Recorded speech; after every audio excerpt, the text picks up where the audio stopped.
अब हम लोग लघु सिद्धांत कौमुदी का आज से प्रारंभ किए हैं क्लास ऑनलाइन के माध्यम से।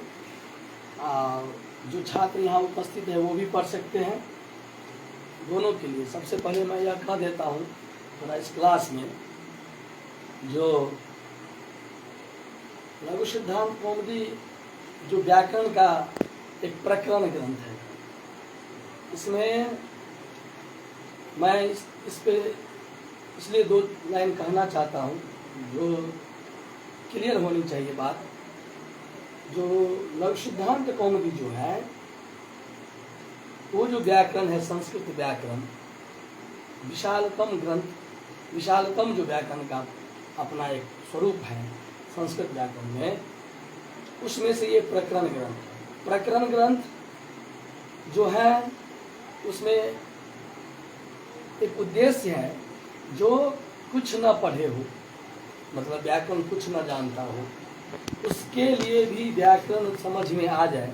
व्याकरण जरूरत है जितना एक छात्रों के लिए, संस्कृत छात्रों के लिए, मान लीजिए भाषा को जानकार जो है उनके लिए जितना होना चाहिए वो हमेशा ऐसा रहे।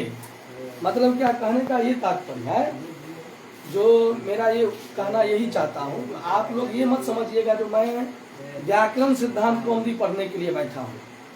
मैं लघु सिद्धांत कौमुदी, पहले सोच लीजिए, मैं लघु सिद्धांत कौमुदी का क्लास ले रहा पढ़ रहा हूँ, अध्ययन अध्यापन करना चाहता हूँ, यही इसका मेन उद्देश्य है।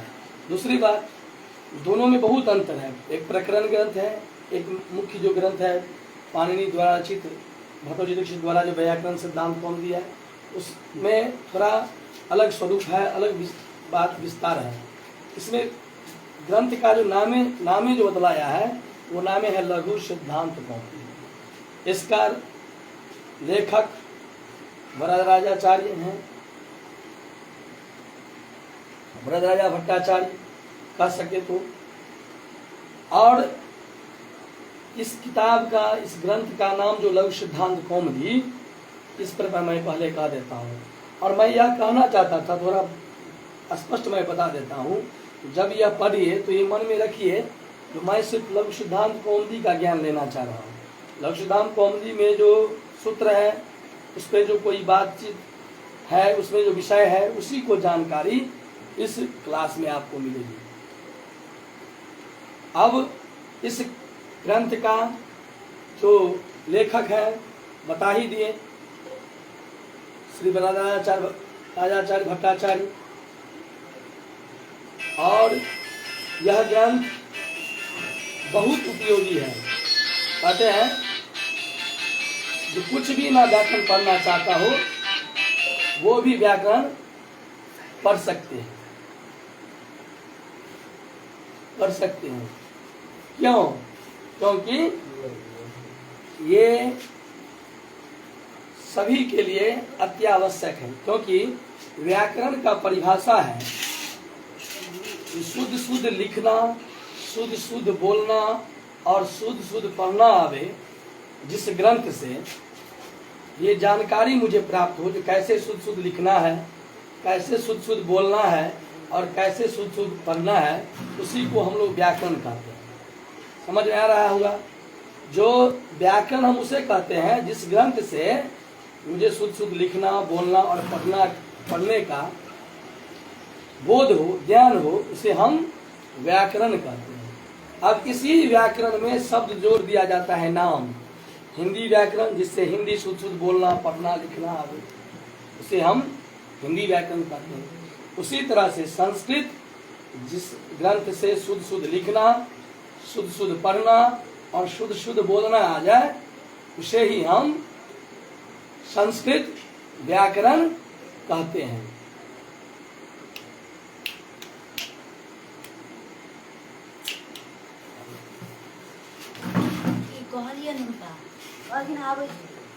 शुद्ध शुद्ध पढ़ना, लिखना और बोलना आवे, इससे संस्कृत शुद्ध शुद्ध पढ़ना लिखना बोलना आवे, उसे ही हम संस्कृत व्याकरण कहते हैं। ठीक ना। अब रही बात जो हम लोग जो लोक सिद्धांत कौमुदी जो है व्याकरण इसीलिए पढ़ना है। तो संस्कृत यदि आप शुद्ध आप संस्कृत पढ़ते हैं, आप पंडिताई ही क्यों न करते हैं, लेकिन शुद्ध शुद्ध बोलना और शुद्ध शुद्ध लिखने के लिए और शुद्ध शुद्ध पढ़ने के लिए आपको व्याकरण आवश्यक है। इसीलिए आप यदि व्याकरण नहीं पढ़ते हैं, इसका मतलब है जो आप शुद्ध शुद्ध नहीं बोल पाते हैं, शुद्ध शुद्ध नहीं लिख पाते हैं और न शुद्ध शुद्ध पढ़ पाते हैं। ये तो मैं प्रयोजन बतला दिया, मुख्य रूप से व्याकरण का जो मुख्य प्रयोजन है।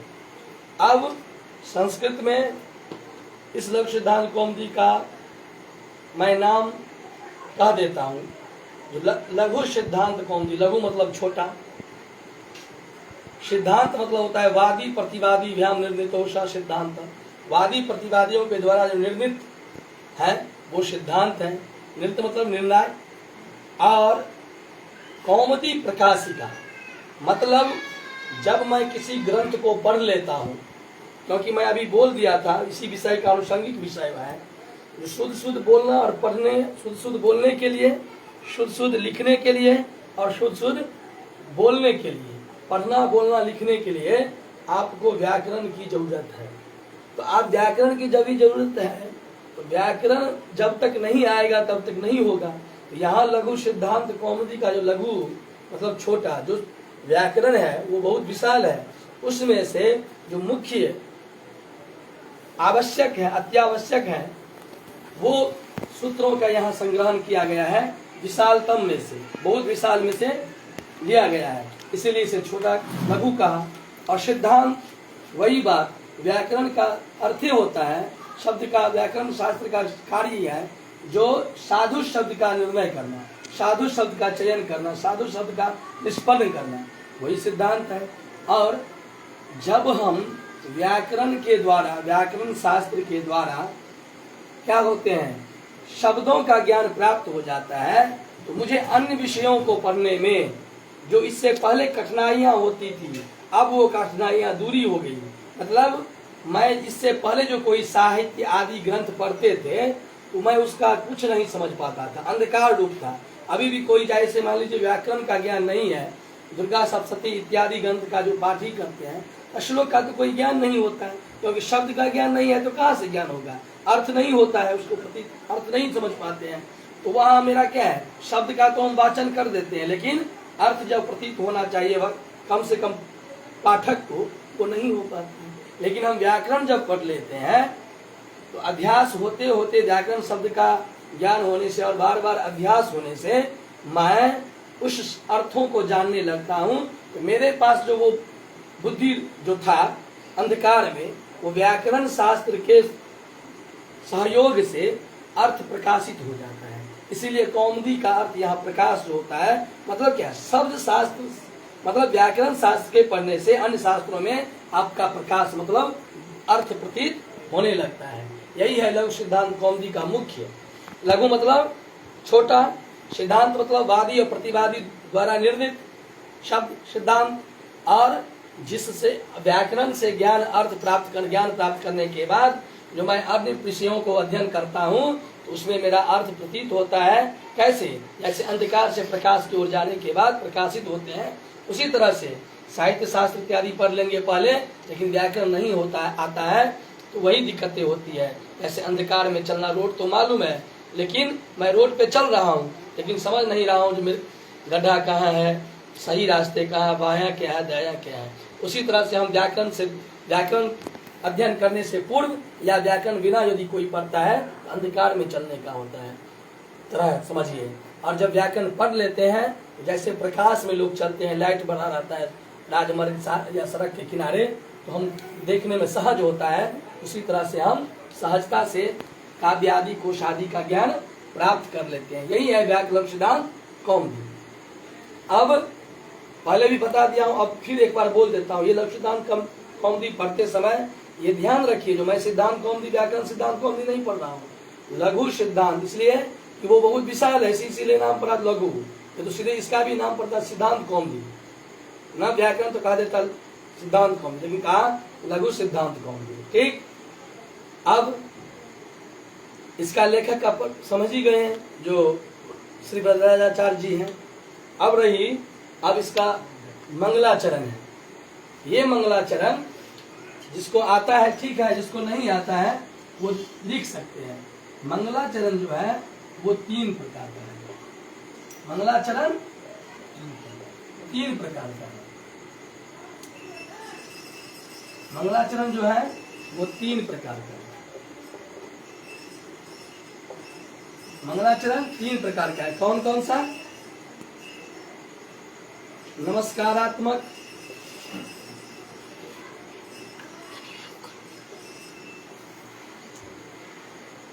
नमस्कारात्मक,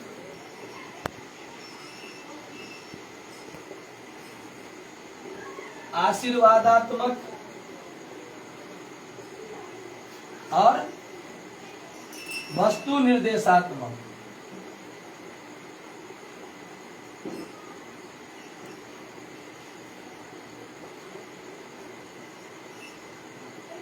तीन प्रकार का मंगलाचरण है।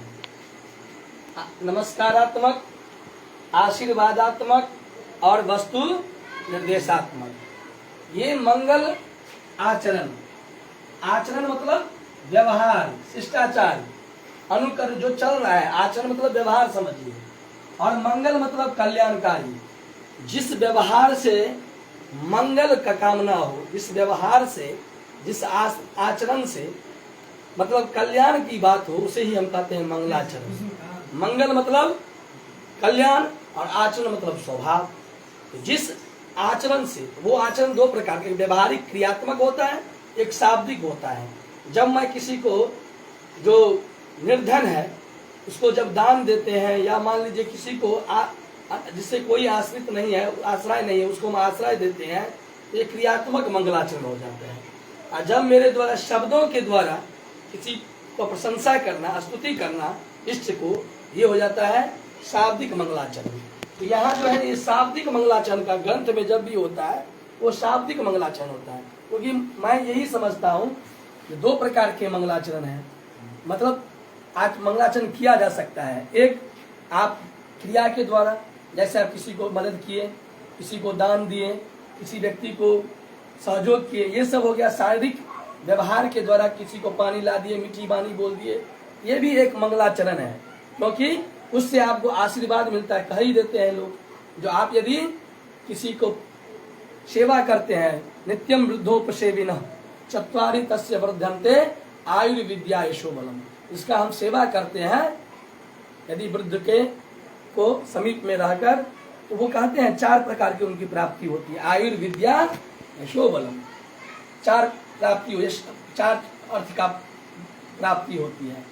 उसी तरह से यहाँ भी वो मंगलाचरण का अर्थ होता है। मंगल मतलब हो गया आपको कल्याण, और कल्याणकारक जो स्वभाव हो उसी को मंगलाचरण कहते हैं। वो मंगलाचरण 3 प्रकार का, एक नमस्कारात्मक, दूसरा आशीर्वादात्मक और तीसरा वस्तु निर्देशात्मक। ये ध्यान रखिएगा।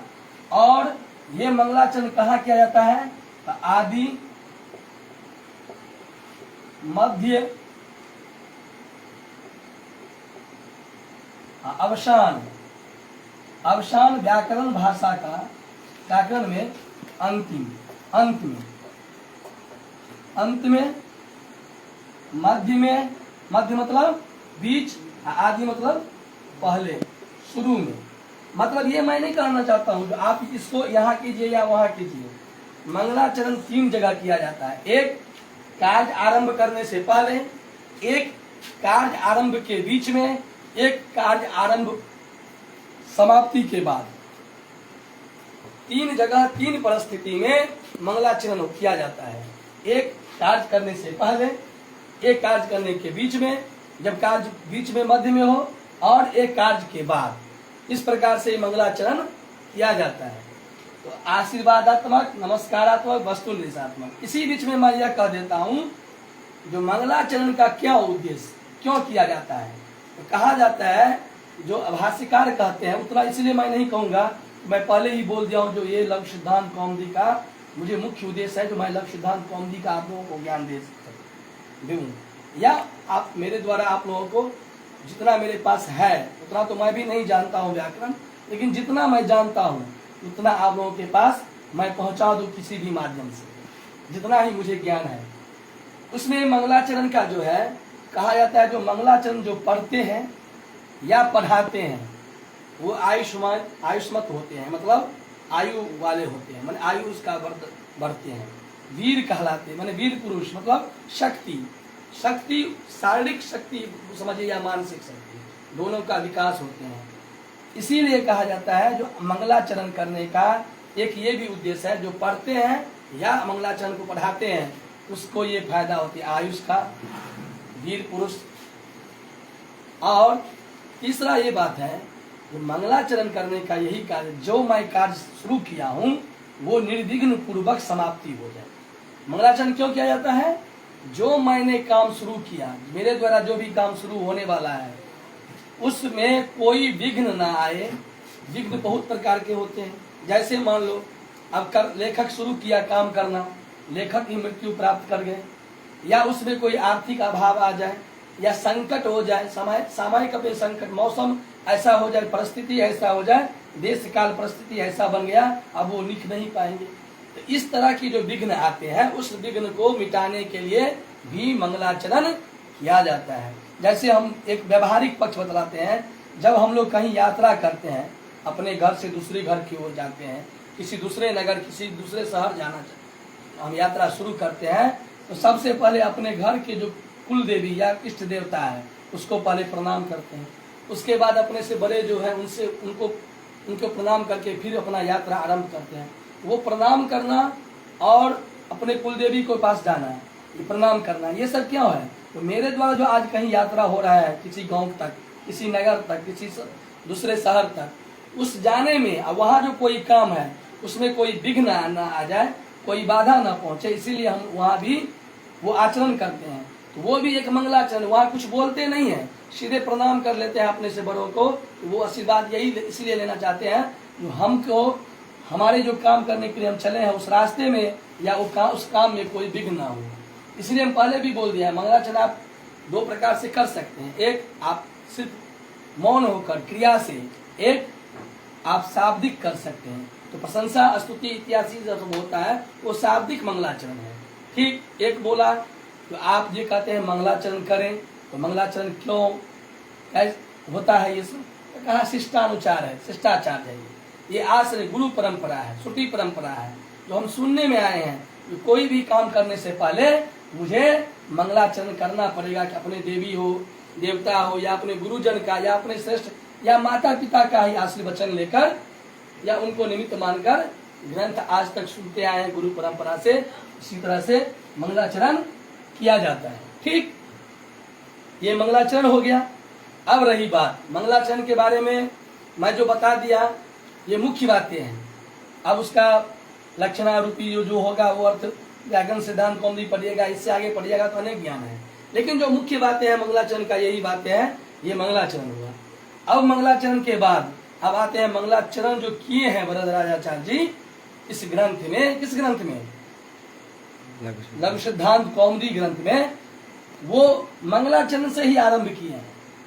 वो सबसे पहले, वो भी पहले मंगलाचरण के पहले ही कह दिए हैं, ये गुरु परंपरा है, श्रुति परंपरा से सुनते हुए कोई बात आते हैं, हमारे घर में ये काम होता है, हमारे घर में ये मेरे बाबा किए, परदादा किए, उससे भी पहले हो रहा है, इसलिए मैं भी कर रहा हूँ।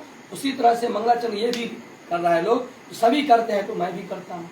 लेकिन मुख्य उद्देश्य है, भाष्यकार कहते हैं जो पढ़ते हैं पढ़ाते हैं उनकी आयु बढ़ते हैं, शक्ति बढ़ते हैं, और एक कहा जाता है जो निर्विघ्न समाप्ति के लिए मैं करता हूँ। बस ये हो गया मंगलाचरण। अब चलिए मुख्य बातें। मंगलाचरण 3 प्रकार का ये समझ गए हैं, नमस्कारात्मक, आशीर्वादात्मक, वस्तु निर्देशात्मक। मंगलाचरण कहाँ कहाँ पे होता है? आप पहले कर सकते हैं, कार्य आरंभ करने से पहले, कार्य आरंभ हम कर दिए हैं उसके बीच में, और जब कार्य खत्म होने वाला है, समाप्त होने वाली है, उसके बाद भी मंगलाचरण किया जाता है। क्योंकि हम लोग वापस लौट के आते तो कभी अपने परिवार में भगवान के पास या अपने इष्ट देवता के पास जाते हैं। तो इस प्रकार का यह मंगलाचरण हो गया। अब रही बात जो मंगलाचरण जो किया गया है वो वरदराजाचार्य के द्वारा, उसको भी सुन लीजिए।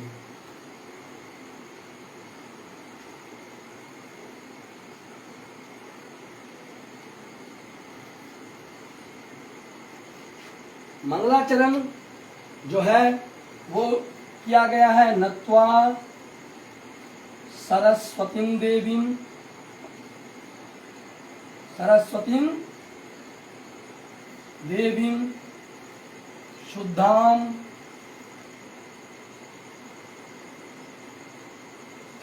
गुण्यां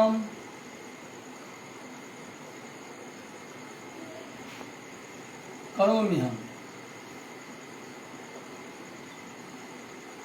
अपने किताब में भी निकाल कर देख रखिए आप लोग। पाणिनीय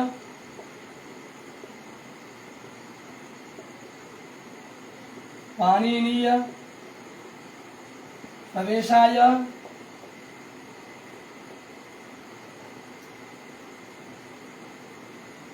लघु सिद्धांत कौमुदी।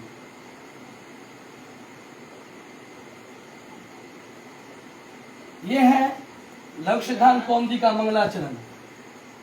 ये लघु सिद्धांत कौमुदी का मंगलाचरण है जो श्री वरदराजा